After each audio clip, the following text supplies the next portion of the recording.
जय जगन्नाथ। तोर ए विविध बेश देखी निर्मल हेला बेनी आखि, तोर ए नीलाद्रि कंदर भकत भावे हेली बड़। महाप्रभु जगन्नाथंकर श्रीक्षेत्र आज्ञा श्रीक्षेत्र जहाँकि परंपरार क्षेत्र। श्रीक्षेत्र रे प्रत्येक मासरे 2-3टी जहाँकि जानी जात पर्वपर्वाणी आसी थाए। एवं आज जहाँकि धनु संक्रांति उपलक्षे आप समस्त हार्दिक हार्दिक अभिनंदन। एवं धनु संक्रांति रे कौन ना महाप्रभुंकर मध्य किसी नीतिकांति होता है। धनु संक्रांति ठार मकर संक्रांति गोटे मास धरी महाप्रभु पाखे जहाँकि पहली भोग लगी था।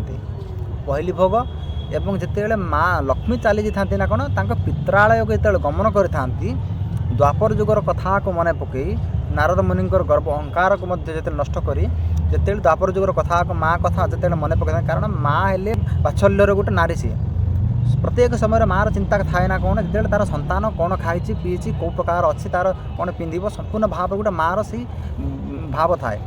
भक्त एवं भगवान आप कथा शुणी किंतु संपूर्ण भाव में धनु संक्रांति ठार मकर संक्रांति गोटे माँ एवं पुत्रर आप भाव स्नेह ममता बात्सल्य को आप देखिए।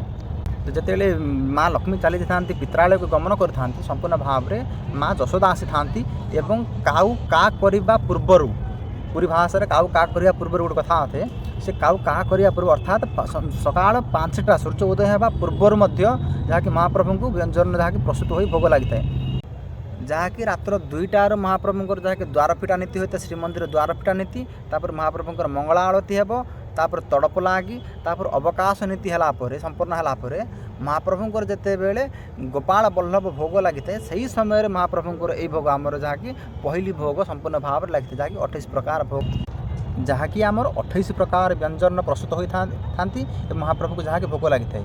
से मध्य आसते आमर धनु मुआ कारण सूर्यनारायण जिते धनुराशि प्रवेश करते से समय धनु मुआ लगी जगन्नाथ महाप्रभु को धनु मुआ भोग लगी था।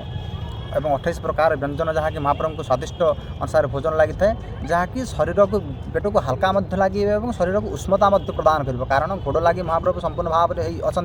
एवं महाप्रभु को जिते शीत कबल आगे अधिका शीत हो से समय ना कौन आम मैंने आज्ञा जिते मनुष्य लीला महाप्रभु कर तो आम मैंने जिते गरम लगे ठंडा जिते बढ़ी जाऊँगी आम घोड़ लगी था वस्त्र घोड़े रही था किसी गरम जातीय द्रव्य जहाँकि खावा आम इच्छा करता बिरी गहम एवं मुग जातीय द्रव्य जहाँकि व्यंजन प्रस्तुत होता है संपूर्ण भाव में महाप्रभु को जहाँकि 28 प्रकार व्यंजन महाप्रभु ग्रहण करते से आसी थाए ना कौन आमर नली आसी थाए मगई तापर कंटेई बिरी बरा तापर जो कि दरसुआ बड़ी जहाँकि मुग को छोट छोट बरा करा जहाँ दरसुआ बड़ी कहे एंडुरी आरिसा काकरा चढ़ई नदा हंसकेली झिल्ली नाड़ी आंबालू एवं चूड़ा भजा महाप्रभुंर जहाँकि संपूर्ण भाव में भोग लगी थाए।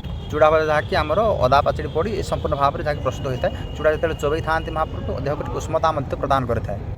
एवं महाप्रभुंर अन्य एक भोग लगी था ना कौन मूला रायता भोग लगी था जहाँकि आनंद बजार आप बिक्री पाइबे। एवं ये संपूर्ण मस जाक आपणकर 9टा मध्य संपूर्ण भोग जहाँकि अन्न भोग प्रस्तुत होता है। एवं जहाँकि महाप्रभुंर पहली भोग लगी थाए पहली भोग जहाँकि गजपति महाराज जेहेतु आद्य सेवक किसी सेवक था गजपति महाराज जहाँकि देवी अच्छा संपूर्ण भाव से पाई था साधारण सर्वसाधारण से कहीं पाई न था से भोग जहाँकि आम ओडिया भाषा गोटे कथा अच्छी जहाँकि पुषे खई माघे दही चैत्रे लिंब चकुली खाई संपूर्ण भाव में जहाँकि चैत्र मासरे जहाँकि लिंब पत्र पकई चकुली खाइबे आपण को बसंत रोग केवे होई न थाए जहाँकि एवं माघ मासरे जहाँकि शीतर प्रकोप आपण पेट ठंडा करने जहाँकि आम दही खाई था।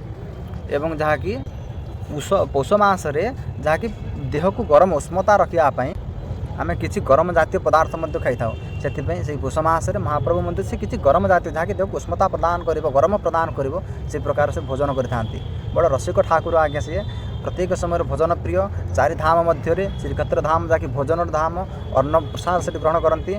आप जिते रामेश्वरम जी रामेश्वरम गोटे प्रथा जहाँकि से स्नान करेंगे से जाती ना कौन द्वारिका जाती से वस्त्रदान करते वस्त्र से बदली था जाती ना कौन आमर बद्रीनाथ जाकि जहाँकि महाप्रभु जहाँकि आम टिफिन कर प्रकार ब्रेकफास्ट करुँ से प्रकार महाप्रभु से ध्यान ब्रेकफास्ट करते किसी शुकिली भोग। एवं महाप्रभु श्री जगन्नाथ धाम यही धाम जगन्नाथ दर्शन ठू श्री जगन्नाथ जो महाप्रसाद से संपूर्ण भाव में महाप्रसाद ही जगन्नाथ तो से जगन्नाथ महाप्रभु ये खाइबा भोजन प्रिय रसिक ठाकुर भोजन प्रिय ଏବଂ 28 ପ୍ରକାର ବ୍ୟଞ୍ଜନ ସମ୍ପୂର୍ଣ୍ଣ ମାସ ଯାକ ଖାଇଥାନ୍ତି।